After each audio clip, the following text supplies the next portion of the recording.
The wire posted at 7:14 that Monday morning. $240 million out of escrow into an operating account that hadn't held anywhere near that much 3 years earlier. 3 blocks of Civic Center Park still separated the phone in my coat pocket from the office, sprinklers cutting off one section at a time along Colfax Avenue, the gold dome catching the first hard light over downtown Denver, Colorado. I didn't stop walking. A different number sat on a different screen that same morning. $698,000, a deposit due in 5 weeks on a single-story house with a suite built onto the side for my father. His hands had started shaking badly the year before. Parkinson's, the doctor said. Early stage. Early doesn't mean slow. Neither number canceled the other one out. 2 mornings before the wire posted, I walked the bank's chief credit officer through a rebuilt risk model at 6 a.m., line by line, until his own number stopped making sense to him. I hadn't slept the night before it, rebuilding 11 years of grid data nobody else at the company had bothered tracking hour by hour. After a credit committee tried to kill that same $240 million deal over a curtailment reserve number large enough to make the whole project uneconomical. He cut the reserve by 60% before his coffee even had time to go cold. The deal came back to life on my numbers alone. No outside consultant sitting in the room to back me up. No second opinion to hide behind if I'd been wrong. My name is Vance Graham, 54 years old, 26 years in this industry, VP of Project Finance and Development for the last 11 of them here. The park still smelled like wet stone that early. My field logbook rode in my bag the whole way, same as always, brown leather worn soft, the clasp catching once on the latch before it gave. I'd carried some version of it since my first year out of engineering school, long before anyone put vice president in front of my name. 3 people caught me between the door and the elevator, each offering congratulations, none of it informed. I nodded through all of it and kept moving. None of them had been on that 6 a.m. call. None of them knew the deal had come within one stubborn committee vote of dying entirely, or that the only thing standing between $240 million and a dead file that night had been one man awake with a spreadsheet nobody had asked him to build, working off a laptop balanced on a kitchen counter 300 miles from anyone who could have helped. Someone had left a card on my keyboard. 2 words. Great work. No number attached. No meeting request. A scrawl at the bottom that looked almost like the chairman's hand, though I couldn't picture him writing something like this himself.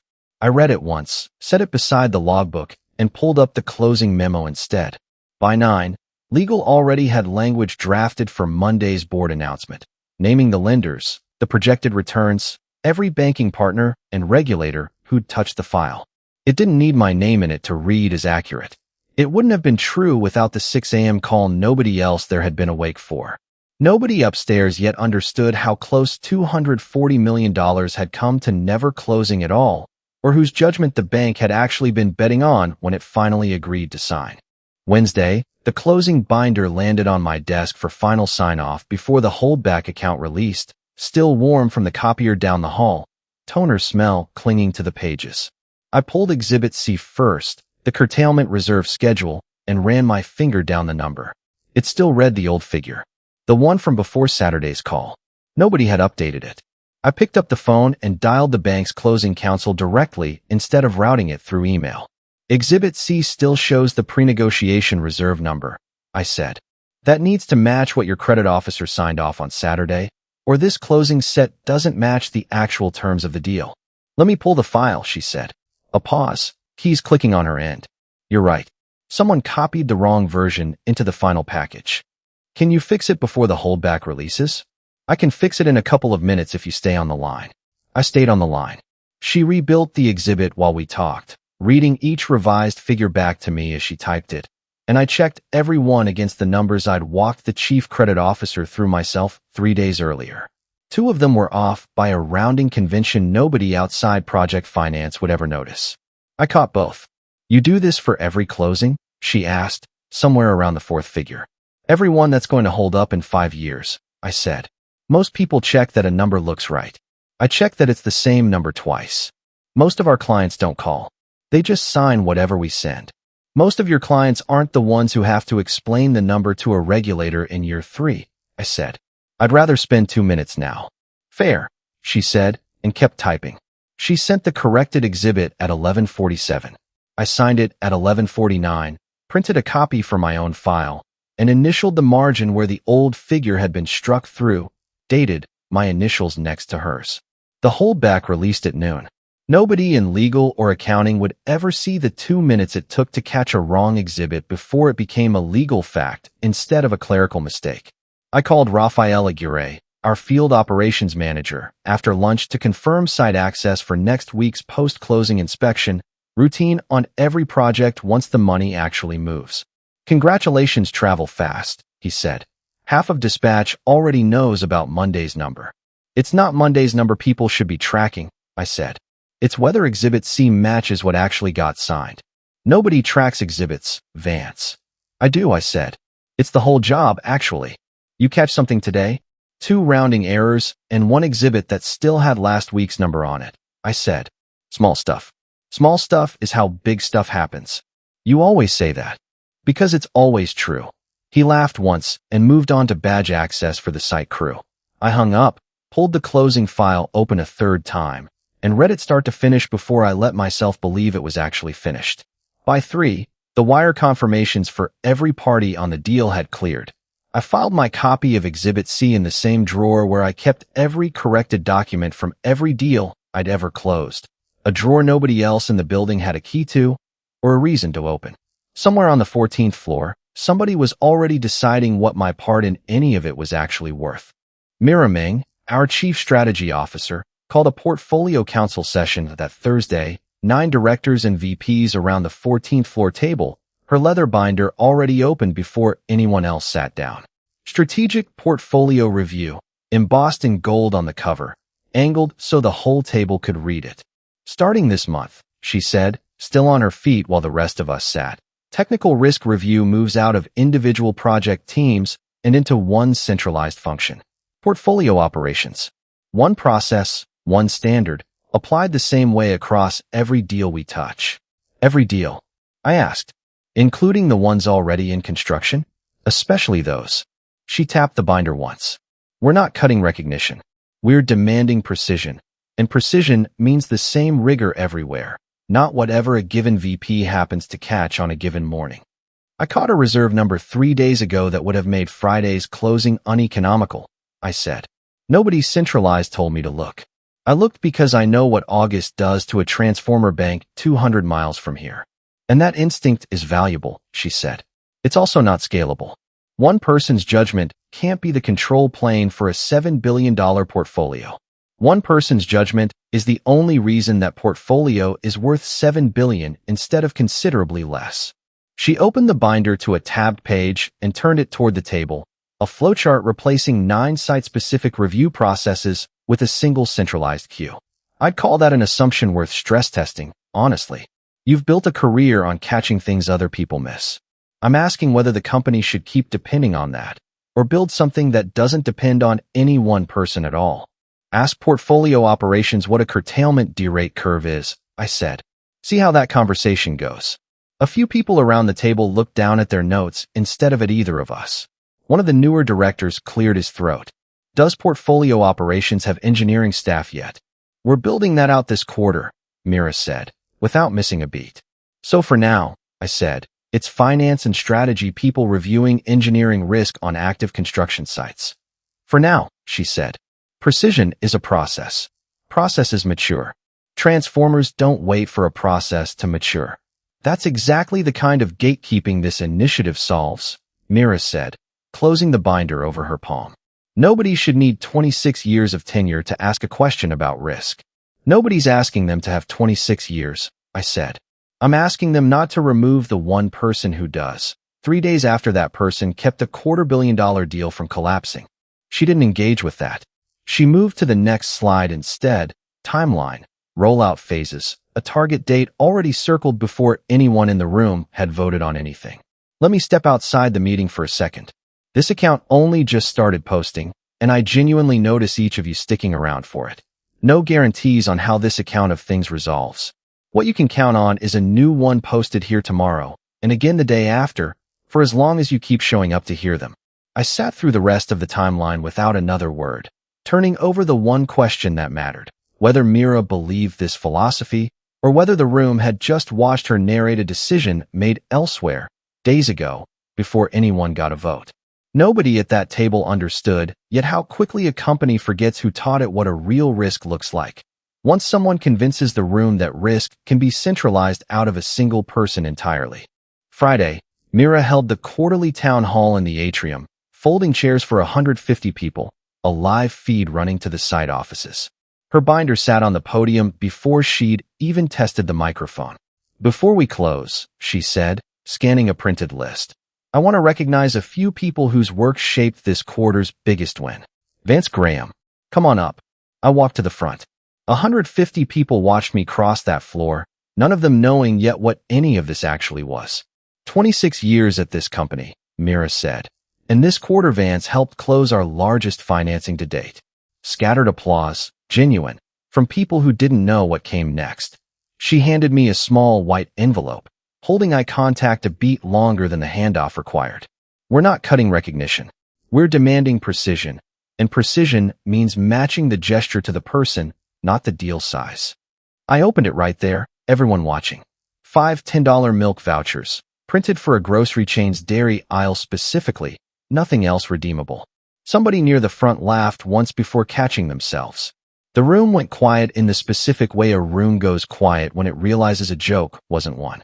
$50, I said, into a microphone that carried it to every chair in the room. "It's not about the number," Mira said. "It's symbolic." Symbolic of what exactly? That we see individual contribution as part of something larger than one deal, she said. "I'd think you'd appreciate that. It's an assumption worth stress testing, honestly, whether any single closing should define someone's whole value here."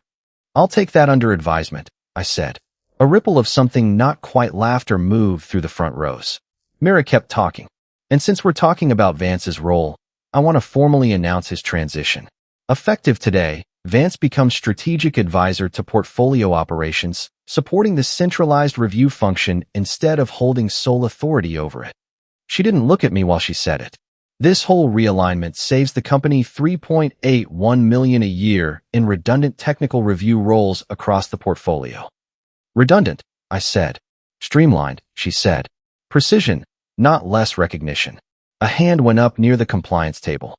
"Does the advisory transition affect the federal loan guarantee at all?" "The Department of Energy Loan Programs Office cares about outcomes," Mira said, "not org charts. Our Title 17 financing stands on its own." She tapped the binder once, precisely, a habit that meant, for her, the sentence was already finished. I didn't argue in front of 150 people. I folded the envelope and tucked it into my breast pocket, unhurried. "I'll want the new title and pay figure documented today, sent to me directly, not folded into a general memo." "Of course," Mira said, already scanning her list for the next name. "Today," I said again. "I heard you the first time, Vance. Then it won't be a problem." "Nothing about this is a problem," she said. "We'll see," I said. Applause again, thinner this time.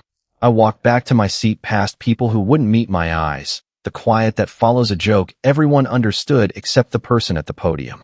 $50 and a demoted title might have stayed exactly that small on their own, contained to one bad Friday. But the DOE's compliance review already had a date locked into its own calendar for 3 weeks out, and nobody in that atrium had thought yet to wonder what a public advisory downgrade might look like to a federal reviewer checking on governance stability. I called Dale Whitfield that Saturday morning, before I'd finished my first cup of coffee. Dale ran engineering here until he retired 6 years back, voice still gravelly from 4 decades of site work. "You still have your 2011 grant paperwork?" I asked. "In a fireproof box in the garage," he said. "Why?" "Myra's calling it a portfolio realignment. I need to know exactly what I'm still holding before I decide what to do about it." "Pull yours too," he said. "Meet me at the branch that still has a notary." I found mine in 20 minutes, in the same drawer as my father's house paperwork, a single stapled page behind everything else. My field logbook sat open on the kitchen table next to it while I worked, the same one I'd carried since engineering school, and I copied the share count onto its inside cover in pencil, the way I logged any number I couldn't afford to lose track of. Dale called back at 8. "Confirm my copy too," he said. "You planning to use yours?" "I'm planning to file it," I said. There's a difference. Not much of one, once it's filed. I know. Kira Vong, our corporate secretary and assistant general counsel, opened her office door at 9, unscheduled, reading glasses already on. I laid both documents on her desk. 10.4%, I said. Class B, voting. Confirmed against the transfer agent's own ledger this morning. She pulled up the cap table on her screen and ran the number herself, out loud, checking it against mine. 10.4, she said. That checks. What's that worth, roughly, against total enterprise value? She worked the number by hand instead of reaching for a calculator, wanting to watch her own pen produce it. Call it 4.57 billion. In terms of what a block that size can actually block. I didn't say anything for a second. Neither did she. You understand what filing this actually does? She said. I understand what not filing it does, I said. I've watched that happen to smaller things all week. This isn't small. No, I said. It's not.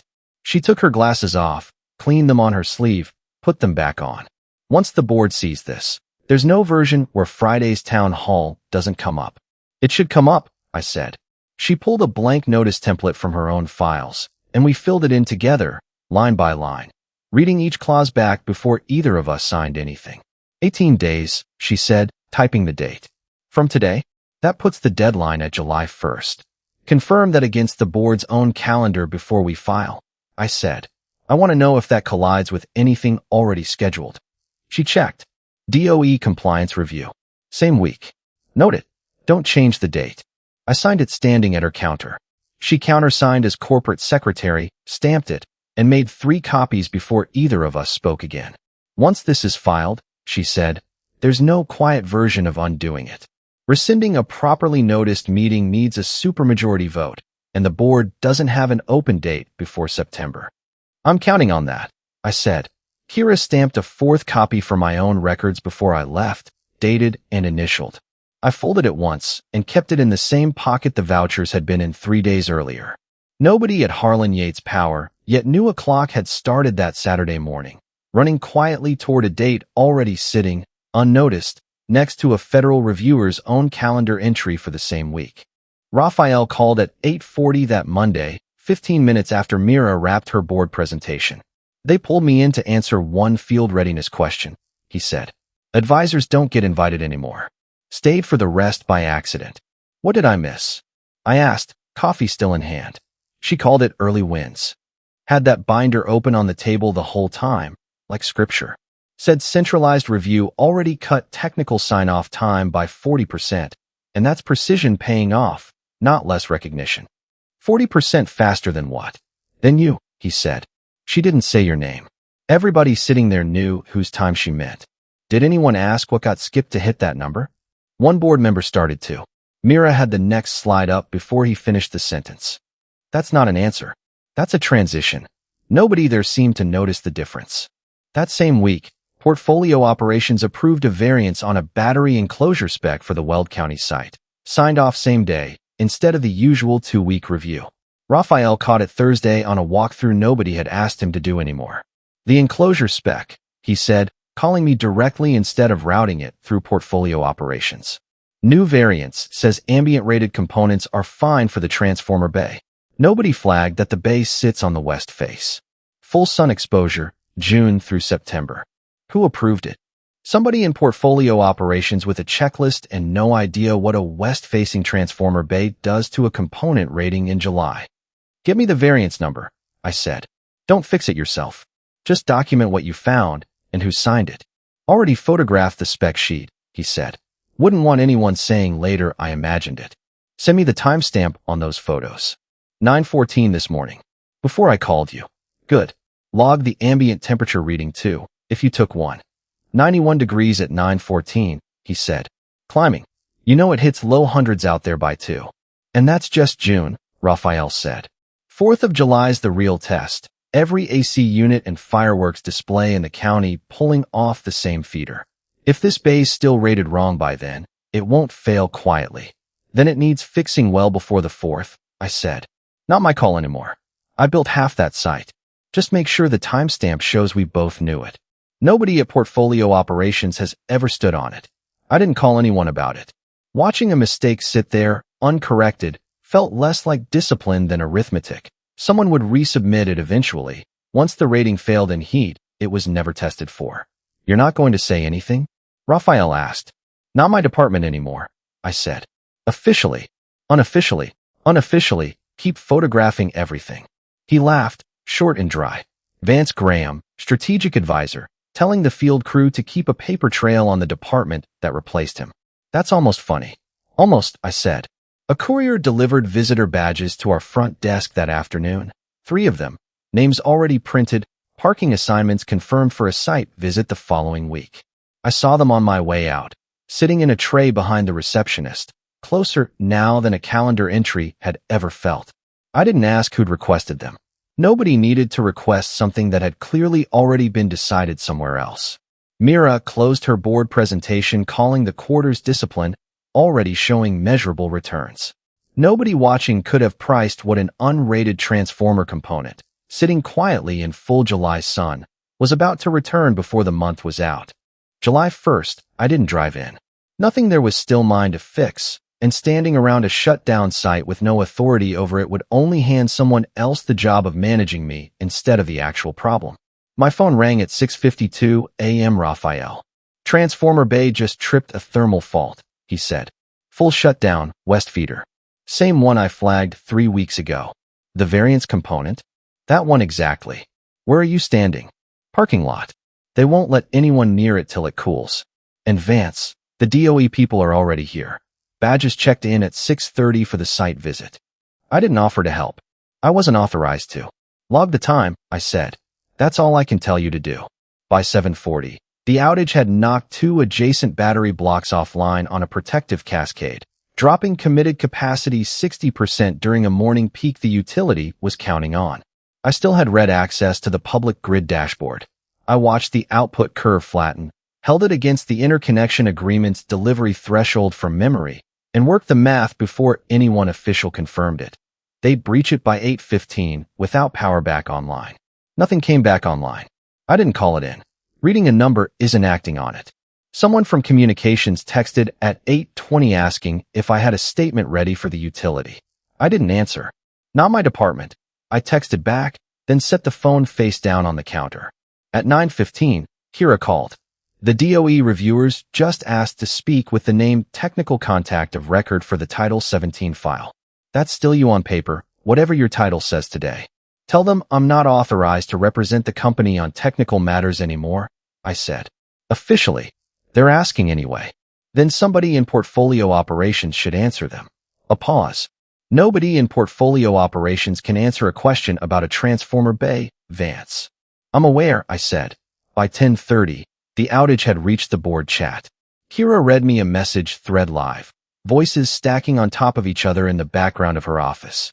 Someone's asking what this costs per hour if the DOE holds the guarantee pending review.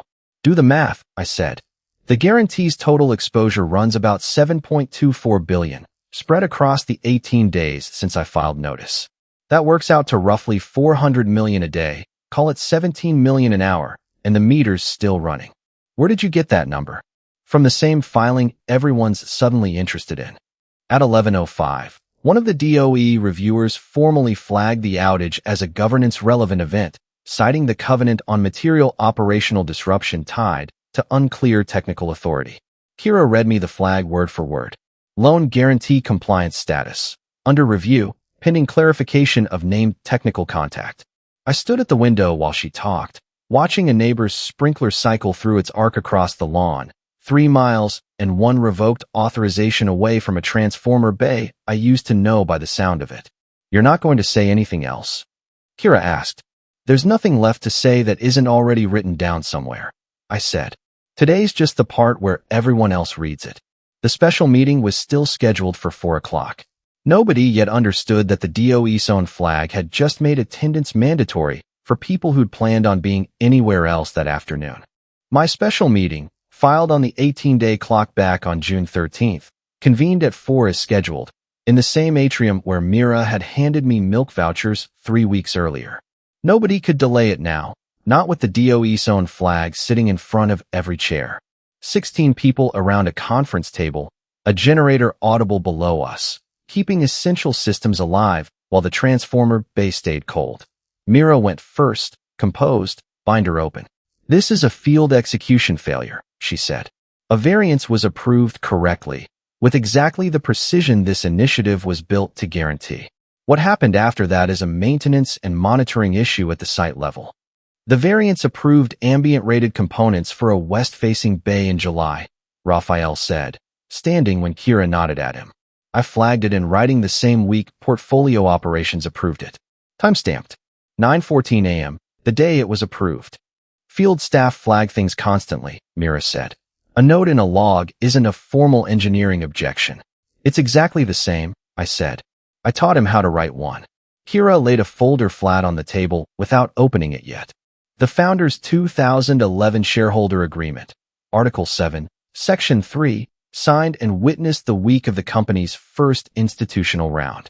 Mr. Graham's notice matches the transfer agent's ledger exactly. Nobody at this table has grounds to dispute that today.